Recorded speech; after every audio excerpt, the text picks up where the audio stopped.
WWE table was the Spanish announce table of its time. Yeah. Yeah, it was actually. You're right about that.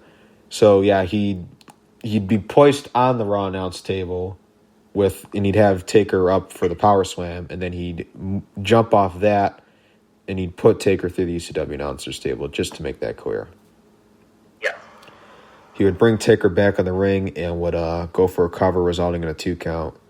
So, yeah, so I guess the referee would just give him some freedom here and just wouldn't count him out. Because I know they went back in the ring, like, to break the count and stuff, but the time they were out of the ring, but like for this particular thing, like, they totally both would have been counted out. Eventually, they kept breaking the count, so he was like, you know what, screw it. Yeah, and I'm not complaining, but I guess it's just one little observation. Yeah.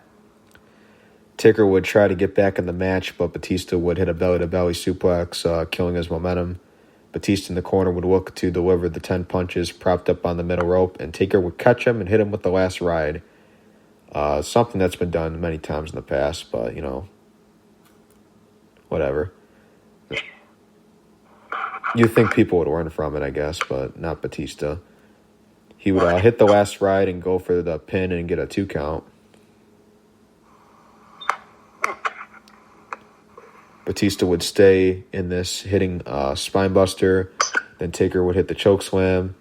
He'd look to hit the tombstone, but Batista would escape and hit Taker with a spear.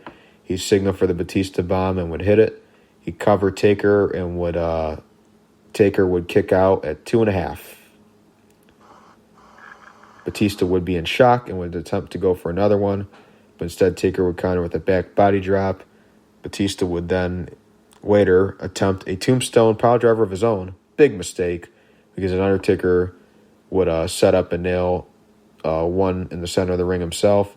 1, 2, 3. And Undertaker would win the World Heavyweight Championship and become 15-0 at WrestleMania. What they said this would be Undertaker's his first world title win at Mania in 10 years. Yeah, and it'd be his first world title match also in 10 years. And then it would be his first world title in 5 years.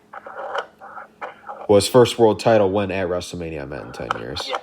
Oh, yeah. Yeah, that was 10 years, but like... Oh, yeah, but yeah, it'd be his first world title win since 2002 when he won the Undisputed title. Yep. So Undertaker would be the new World Heavyweight Champion. It would be 15-0 at WrestleMania. 15 minutes, 47 seconds was the recorded time. Which is actually really surprising, because you would think that these guys definitely, deserve more time than just 15 minutes. But God, this is just one of the best 15-minute matches I've ever seen. Right. Solid 4 stars from both of us. Yes. Great match. One of my all-time favorites. One of Taker's best matches. Definitely one of Batista's best matches. I think all of Batista's best matches were against The Undertaker, if you really think about it. Oh, hands down. Without a doubt. I mean, he's probably had a good match against other people, but The Undertaker's are, when you think of Batista matches, you probably think back to his matches with The Undertaker. Oh, yeah, those were the best, without a doubt. Hands down. No question about it. Okay, moving on to the next part. When I was saying before, after the Crime Time, Eugene, all that dance crap that was going on, I was talking about there were weird segments throughout the night. This would continue. Because between the Crime Time, Eugene thing, the Trump and Boogeyman thing, now we'd have the Vince and Stephanie backstage segment. It'd be Vince and Stephanie, Stephanie's child, Vince's grandchild. And what did Vince say? I'm gonna body you. I'm gonna body you. I don't even know why. Yeah, that was that. Is that what you want to do? I know you want me to kill him, right? Physically. Next, we'd have the 8-man tag team match between the ECW originals, Tommy Dreamer, Sabu, the Sandman, and Rob Van Dam versus the New Breed. Elijah Burke, Marcus Corvan, Matt Striker, and Kevin Thorne. Ariel would be in their corner. I like that the ECW originals entered through the crowd. Really cool entrance for them. Very cool entrance, but Sabu did not like to be touched. No, he never did. Saw him a few times wanting to fight people. The match will begin with Sabu and Stryker. Sabu would tag in Sandman, and we'd see Sandman do a leg drop on the Stryker, who was on the top rope, placed there by Sabu. So we'd see Sandman do a leg drop off the top rope. Yeah. Don't see that very often. No, not at all. We'd see Dreamer tagged in, and him and Sandman would do a little double team move. Then from there, we'd see the whole New Breed just beat up Dreamer. What can I say? I guess if anyone in this match on that side had to get beat up or whatever, it probably was going to be Dreamer. Probably. Rob Van Dam would then come in for the hot tag. He'd go for the frog splash, but would see Kevin Thorne coming and deliver a kick off the top rope. Then he would hit Rolling Thunder on Stryker. Corvan would pull RVD out of the ring and clothesline him. Then Sabu would do a tope over the top, taking out Corvan. Tope Suicida. I mean, it wasn't really that, but, you know. Yeah, but then we'd have Dreamer enter the ring and deliver a DDT, spiking Stryker. Oh, yeah. When Matt Stryker saw those DDTs, man. He was the other guy who took all the freaking beatings. Then Elijah Burke would send Dreamer to the outside, and Elijah Burke would mock Dreamer by doing his taunt, or his pose, whatever the right terminology is. And Sandman would then clothesline Burke and himself out of the ring, leaving it to Rob Van Dam and Matt Stryker in prone position. RVD would climb to the top and hit the 5-star frog splash for the pin and the win. Not a bad match at all. It was really cool to see these 4 ECW originals have a WrestleMania moment. Because honestly, who would have thought years ago we would see Tommy Dreamer, Sabu, or Sandman in a match at WrestleMania? For being honest here. Yeah, it is definitely amazing. Congrats to them. They definitely earned it. 7 minutes, 27 seconds. The ECW originals would win. 2.5 from me. I think I gave 2 1/4, 2 3/4. 2 3/4 you did. Because honestly, it wasn't even that bad. No, it wasn't. 2.5 isn't bad. You know, it was just, once again, you had 7 minutes. You just went out there, worked with it, and it was fine. I mean, I didn't hate it by any means. Oh, yeah. Then we'd have the Battle of the Billionaires, hair versus hair. Bobby Lashley with Donald Trump versus Umaga with Vince McMahon and Alejandro Estrada. And the special guest referee would be Stone Cold Steve Austin. Before we get into the match, I'm just going to say thank God it was Bobby Lashley and Umaga that were in this. Yeah.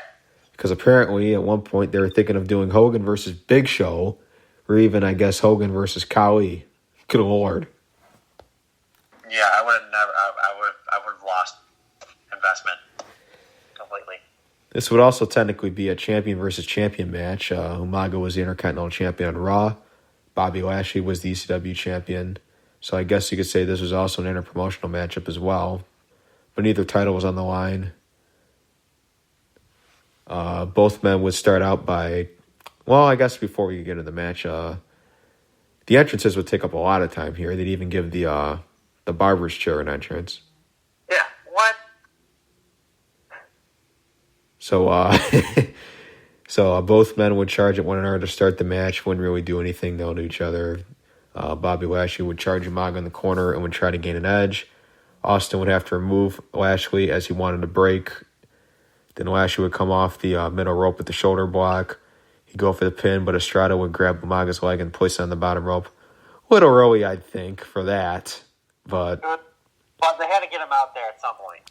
Yeah, so I guess Lashley, after that, he would grab Estrada and hit him with the running power slam, which would take him out of the picture. So I guess maybe they wanted to just get him out of that earlier, so it would just be down to like whoever else was supposed to be left in it. So, yeah, I guess there's that. Both Umaga and Lashley would crash and burn. Oh, yeah, but which one do you think was worse, Umaga's or Lashley's? I'm gonna say Umaga's because he just like, especially at his size, like, you know, he just flipped over the top and landed back first. Yeah, I mean Lashley's was bad too, but I'm gonna say Umaga just because of his size.